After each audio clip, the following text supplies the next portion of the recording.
आज की क्लास के अंदर हम पढ़ेंगे कि प्रश्न हम किस तरीके से करते हैं। संस्कृत के अंदर प्रश्न पत्र के अंदर आएगा, 5 सेंटेंस देगा और उसके अंदर पूछेगा किस तरीके से आपको इनका प्रश्न निर्माण करना है। अंडरलाइन दे देगा और फिर पूछेगा कि इनका प्रश्न निर्माण करो। और प्रश्न निर्माण करने के लिए आपने हिंदी के अंदर समझो सबसे पहले कि हम कैसे पूछते हैं। जैसे मैं पूछूंगा, कोई कहा कि मैं विद्यालय जाता हूँ, अब मैं पूछूं उससे भाई तू कहाँ जाता है, तो प्रश्न पूछते हैं ना जब, तो बहुत सारी ऐसी चीजें आती है उसके अंदर, जैसे कहाँ, कौन, कैसे, कब, कहाँ, ये ककारों से रिलेटेड बात होती है।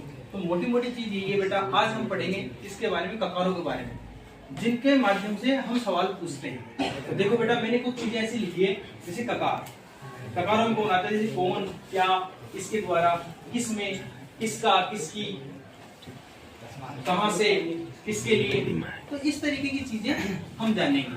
अगर आपको पहले हिंदी के अंदर अच्छी तरीके से समझ लेते हो तो बाद में आप लोगों को संस्कृत के अंदर समझने के लिए बिल्कुल दिक्कत नहीं आएगी।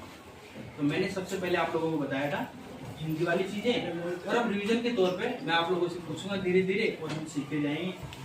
तो देखो बताओ बेटा मेरे को, क्या यानी क्या होता है, किम यानी क्या, केन यानी किसके द्वारा, कस्मिन यानी कस्य यानी किसका, कस्मात यानी कुत्ते यानी, बताओ बेटा ये किमर्थ यानी कितने, पुत्र यानी और कति यानी कितने, कदा यानी कदा यानी क्या।